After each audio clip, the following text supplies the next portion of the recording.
You've seen that little green crocodile everywhere, right? On polo shirts, hats, maybe even on a bottle of cologne.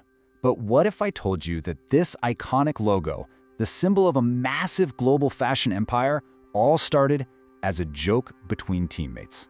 Yeah, let's get into the incredible story of how a nickname became a legend. So that's the big question here. How in the world does a nickname, something that started on a tennis court, get embroidered onto a shirt and turn into one of the most recognizable symbols on the planet? It's an amazing journey. And make no mistake, the stakes are huge. This isn't just a fun little anecdote. We're talking about a brand that hauls in over $1 billion in revenue today. The path from a simple joke to a billion-dollar valuation, well, it's pretty wild. To really understand the brand, you have to understand the man. So let's rewind a bit and meet René Lacoste. Now, he wasn't one of those tennis prodigies who started playing at like age 5. He didn't even pick up a racket until he was 15. He wasn't a natural, but he had something else, just this relentless, unstoppable drive. And that drive? It was being fueled by some serious pressure at home. His dad, a pretty successful businessman, was not exactly thrilled about his son wanting to be a tennis player. He basically gave René an ultimatum. You've got 5 years to become a world champion or you're done. Go find a real job. I mean, talk about pressure. The clock was ticking. So how'd he do with that ultimatum hanging over his head? Well, his rise was just unbelievably fast. He gets crushed in his first Wimbledon match in 1922, but he doesn't quit. A year later, he's on the French national team, part of a legendary group they called the Four Musketeers. And just 4 years after that first big loss, in 1926, he was ranked the #1 player in the entire world. He met his dad's challenge and even had a year to spare. But René's success wasn't just that he won, it was all about how he won. And this right here is where the story shifts from just being about a tennis player to being about the brand we all know today. His whole identity was about to be forged. So during a tournament over in the States, the American press became totally fascinated with its playing style. He was just so tenacious, chasing down every single ball, never letting go of his prey. They started calling him the Crocodile. And you know what? The name stuck. And then the legend got a huge boost because of a friendly bet. Right before a really important Davis Cup match, his team captain told him, "Hey, if you win this thing, I'll buy you this amazing crocodile skin suitcase you've been eyeing." And of course, René went out there, won the match, got the suitcase, and boom, that link between him and the crocodile became permanent. And René, he absolutely loved it. For him, this wasn't just some silly nickname. He felt like it perfectly captured his entire spirit. He embraced it because, as he put it, it was all about his tenacity and his refusal to ever give up. So right there, that's the key. The brand's identity was René's personal identity. So he decided to make it official. He had his friend, a designer named Robert George, sketch out the very first crocodile logo. Then, René had it embroidered right onto the blazer he wore to all of his matches. This was revolutionary. We're so used to it now, but he was the very first athlete to visibly brand his own clothing with a personal logo. Okay, but a logo is just a symbol, right?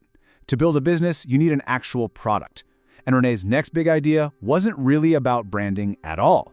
It was about solving a very real and very sweaty problem he faced every time he stepped onto the court.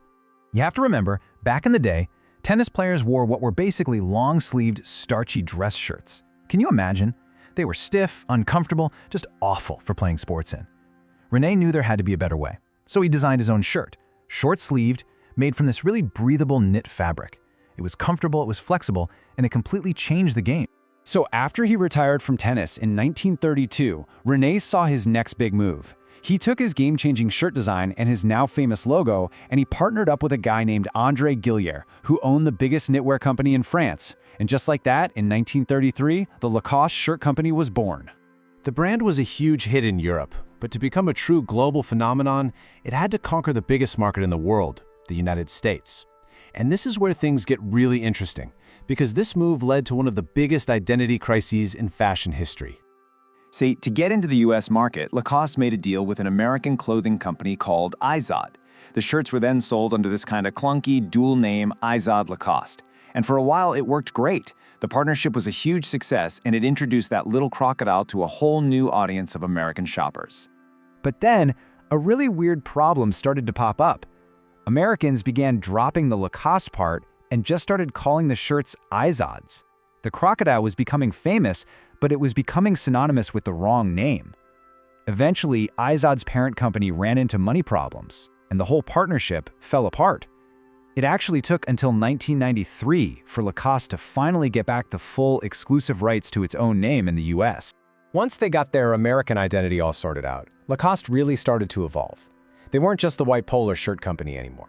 In the 50s, they brought out a whole rainbow of different colors. In the 60s, René himself got back into innovating, designing a revolutionary steel tennis racket.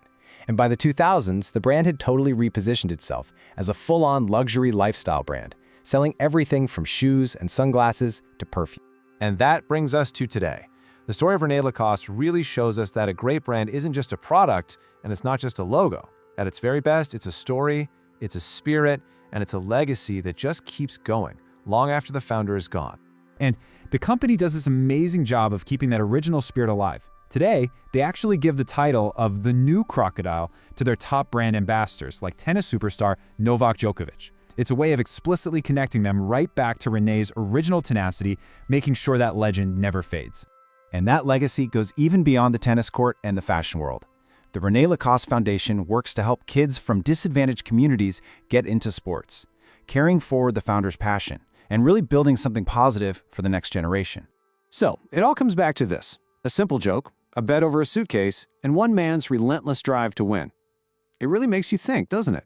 What is it about a single person's story, their personality, their tenacity, their innovation, that can become so powerful that it ends up being worn and recognized and loved by millions of people all over the world almost a century later?